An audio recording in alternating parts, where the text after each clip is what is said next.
اور مجھے مولانا اسحاق صاحب کا وہ جملہ ہمیشہ یہ آیت پڑھتے ہوئے یاد آتا ہے. بعض اوقات تو وہ فی البدی ایسے جملے بولتے تھے جاندار. تو ایک گفتگو میں انہوں نے فرمایا کہ بھئی جب توحید بیان ہوگی تو گستاخی تو آٹومیٹکلی ہو جائے گی، کیونکہ توحید کا مطلب ہی یہ ہے کہ اللہ کے سوا کوئی پیغمبر، کوئی فرشتہ، کوئی بزرگ، کوئی بابا، شاہی کوئی نہیں. آج کل مرزا محمد علی جہلمی، اس کی ایک ویڈیو بہت وائرل ہے جس میں وہ توحید باری تعالیٰ کا یہ تصور پیش کر رہا ہے کہ اللہ تبارک و تعالیٰ کی توحید کے سامنے نبی اور ولی کوئی شے نہیں ہے. یہ جو لفظ ہیں کہ نبی اور ولی کوئی شے نہیں، ہمارے عرف میں یہ لفظ کسی کو حقیر جاننے کے طور پہ استعمال ہوتے ہیں. جب کسی کی حیثیت کو ختم کرنا مقصود ہو اور کسی کو اہانت اور حقارت کے ساتھ یاد کرنا مقصود ہو تو یہ لفظ بولے جاتے ہیں کہ فلاں بندہ کوئی شے نہیں ہے. تو توحید باری تعالیٰ کا یہ تصور پیش کرنا کہ نبی اور ولی ان کی جناب کوئی عزت نہیں ہے، کوئی مقام نہیں ہے، ان کی کوئی حیثیت نہیں ہے، یہ تصور صرف مرزا جہلمی صاحب پیش کر رہے.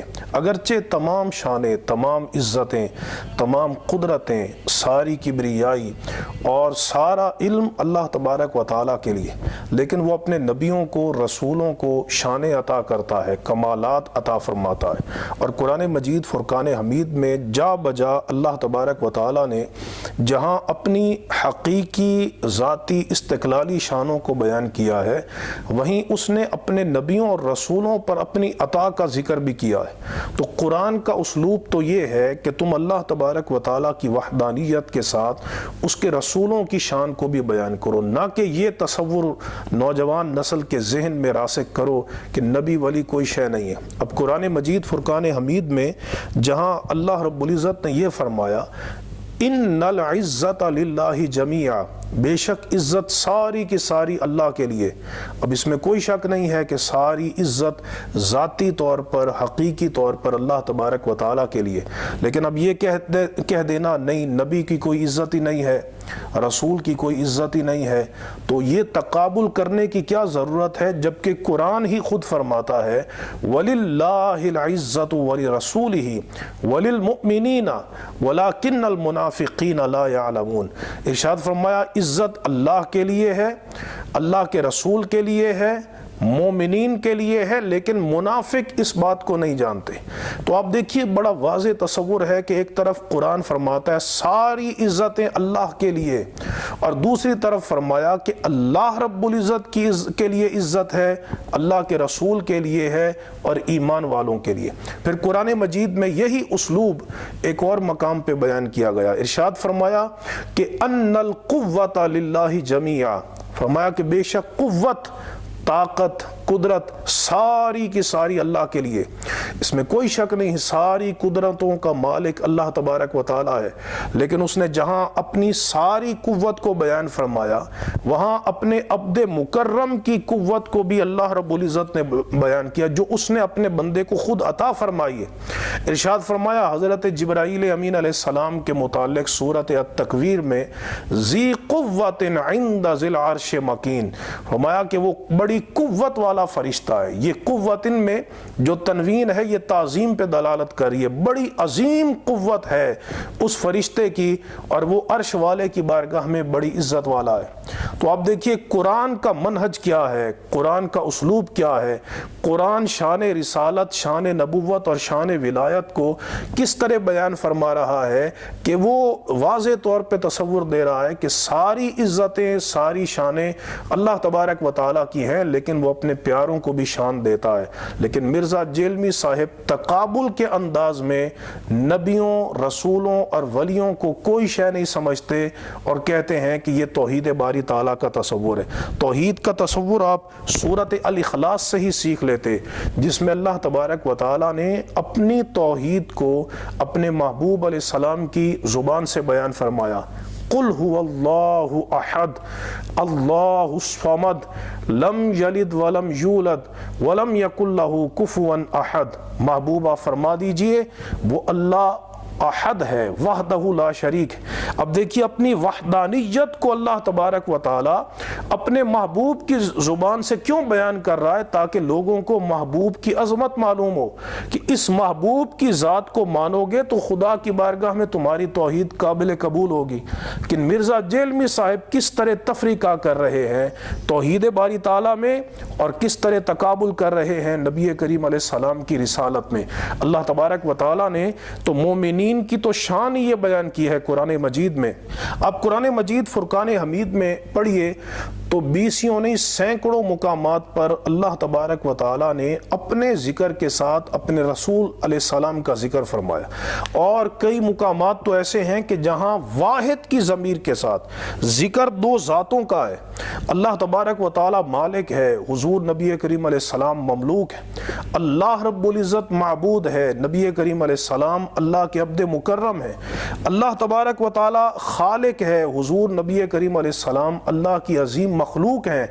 اس کے باوجود اللہ تبارک و تعالیٰ نے خود قرآن مجید میں واحد کی ضمیر کے ساتھ اللہ اور اس کے رسول کا ذکر کیا ہے۔ کتنا فرق ہے مرزا جہلمی کی سوچ میں کہ وہ توحید کا تقابل یوں کر رہا ہے کہ نبی ولی کوئی شے نہیں، اور ادھر اللہ رب العزت اپنے نبیوں کی شان کو کس طرح بیان کر رہا ہے کہ اپنے محبوب کے لیے اور اپنی ذات کے لیے اللہ تبارک و تعالی واحد کی ضمیر بیان فرما رہا ہے۔ چنانچہ فرمایا استجیبوا للہ وللرسول اذا دعاکم، فرمایا کہ تم حاضر ہو جاؤ، اطاعت کرو اللہ کی اور اس کے رسول کی۔ کب؟ اذا دعاکم، دعا یہ واحد کا صیغہ ہے، اور اس میں ہوا ضمیر یہ واحد کی ضمیر ہے، تو ظاہر ہے کہ ضمیر ایک طرف لوٹ سکتی ہے، لیکن ظاہر کر دیا کہ جب رسول تمہیں بلائیں تو یہ مت سمجھنا کہ یہ صرف ایک بندے کا بلاوا ہے، نہیں، رسول کا بلاوا در حقیقت یہ اللہ کا بلاوا ہے۔ تو کتنی منزلت ہے نبی کریم علیہ السلام کی، کتنا مقام ہے کہ اللہ تبارک و تعالیٰ اپنے محبوب کے بلانے کو اپنا بلانا قرار دے رہا ہے۔ پھر فرمایا قرآن مجید میں وَإِذَا دُعُوا إِلَى اللَّهِ وَرَسُولِهِ لِيَحْكُمَ بَيْنَهُمْ، فرمایا کہ جب ان کو بلایا جائے اللہ کی طرف اور اللہ کے رسول کی طرف تاکہ وہ ان میں فیصلہ کرے۔ لیحکما، یہ لیحکما میں جو یحکمو ہے یہ واحد کا صیغہ ہے، اور اس میں ہوا ضمیر جو ہے یہ واحد کی ضمیر ہے، تو اب ذاتیں دو بیان کی گئی ہیں وَإِذَا دُعُوا إِلَى اللَّهِ وَرَسُولِهِ، لیکن ضمیر واحد کی ہے، جو اس طرف اشارہ ہے کہ جو رسول کی بارگاہ میں آئے گا وہ اللہ کی بارگاہ میں حاضر ہو جائے گا، اور رسول کا فیصلہ در حقیقت اللہ تبارک و تعالیٰ کا فیصلہ ہے۔ پھر فرمایا واللہ ورسولہ احق ان یردوہ، فرمایا کہ اللہ اور اس کے رسول اس بات کے زیادہ حقدار ہیں کہ اس کو راضی کیا جائے۔ یردوہ ما نہیں فرمایا بلکہ یردوہ فرمایا۔ یہ تصور توحید کا قرآن مجید پیش کر رہا ہے شان رسالت کے ساتھ، عظمت رسالت کے ساتھ، علو رسالت کے ساتھ اور مکانت رسالت کے ساتھ، کہ اللہ تبارک و تعالی رضا کے باب میں اپنے لیے اور اپنے محبوب علیہ السلام کے لیے واحد کی ضمیر بیان کر رہا ہے۔ تو پتہ چلا یہ ایک فتنہ ہے مرزا جہلمی کا، جو لوگوں کو اللہ کے مقدس بندوں کی بے ادبی کی طرف لے کے جا رہا ہے۔ پہلے اس نے ولیوں کی بے ادبی کی اور کہا باب تشیع کوئی نہیں، حالانکہ حدیث پاک میں آتا ہے نبی کریم علیہ السلام نے غبار آلود پراگندہ بالوں والے کے متعلق فرمایا کہ ان من عباد اللہ من لو اقسم علی اللہ لا ابرہ، فرمایا بے شک اللہ کے بندوں میں سے کچھ ایسے بندے ہیں کہ وہ اگر اللہ کی قسم بھی اٹھا لیں تو رب کائنات ان لوگوں کی عزت کی لاج رکھتے ہوئے ان کی قسم کو پورا فرما دیتا ہے۔ تو پہلے انہوں نے ابتدا کی کہ باب تشیع کوئی نہیں، اور اب یہاں تک صورتحال پہنچ گئی کہ نبی اور رسول شے نہیں ہے۔ بھائی اگر نبی کریم علیہ السلام کوئی چیز نہیں ہے تو پھر قرآن آپ نماز جو توحید کا سب سے اعلیٰ مقام ہے، اس نماز کے اندر جو صرف اللہ تبارک و تعالیٰ کی بندگی ہے، اس میں آپ حضور نبی کریم علیہ السلام کی بارگاہ میں درود و سلام نہ پڑھیں تو آپ کی نماز نہیں ہوتی۔ آپ نبی کریم علیہ السلام کی عبدیت اور رسالت کی گواہی نہ دیں تو آپ کی نماز نہیں ہوتی۔ اور سلام آپ کرتے ہیں السلام علیکہ ایہا النبی، یا نبی آپ پر سلام ہو، اس اسلوب کے ساتھ آپ حالت نماز میں کسی بندے کو سلام نہیں کر سکتے۔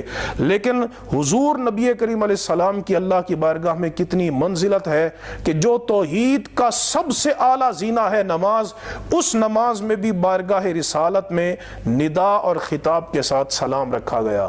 تو آپ کیا تصور پیش کر رہے ہیں توحید کا کہ نبی ولی کوئی شے نہیں ہے، جبکہ توحید کی سب سے جو اعلیٰ صورت نماز ہے اس میں بارگاہ رسالت میں درود و سلام کا تحفہ پیش کیا گیا ہے۔ یہ توحید کا تصور احادیث کے بھی خلاف ہے۔ صحیح بخاری یہ میرے ہاتھ میں موجود ہے، اس کی حدیث نمبر 87 ہے۔ نبی کریم علیہ السلام سے آپ نے وفد عبد القیس سے پوچھا اتدرون مل ایمان باللہ وحدہ، فرمایا کیا تم جانتے ہو کہ اکیلے اللہ کی ذات پر ایمان کیا ہے؟ عرض کی اللہ و رسولہ عالم، تو حضور نے اللہ کی وحدانیت کے سوال میں کیا فرمایا؟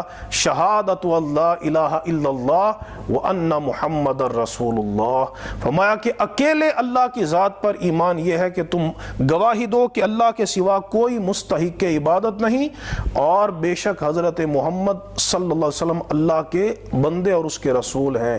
تو آپ دیکھیے حضور رسالت کو توحید کے ساتھ بیان کر رہے ہیں، عظمت رسالت کو توحید کے ساتھ۔ آپ ایک حدیث بڑی معروف ہے صحیح بخاری اور مسلم کی، نبی کریم علیہ السلام نے اسلام کے 5 رکن قرار دیے، بنی الاسلام علی 5، 5 رکن قرار دیے۔ اس میں لطف کی بات یہ ہے کہ اس میں ایک رکن بیان کیا اقام الصلاۃ، نماز قائم کرنا، ایک رکن بیان کیا ایتاء الزکات، زکات دینا، ایک رکن بیان کیا صوم رمضان، رمضان کے روزے رکھنا، ایک رکن نبی کریم علیہ السلام نے بیان فرمایا حج بیت اللہ کرنا۔ اب 5واں رکن کیا ہے جس کو حضور نے سب سے پہلے بیان فرمایا ہے، وہ کیا ہے؟ شہادت اللہ الہ الا اللہ وان محمد رسول اللہ۔ حضور نے ان دونوں گواہیوں کو علیحدہ طور پہ بیان نہیں کیا، یعنی یہ نہیں فرمایا کہ اسلام کی بنیاد 6 چیزوں پر ہے، بلکہ ایک ہی چیز کے اندر توحید اور رسالت کی گواہی کو بیان کیا۔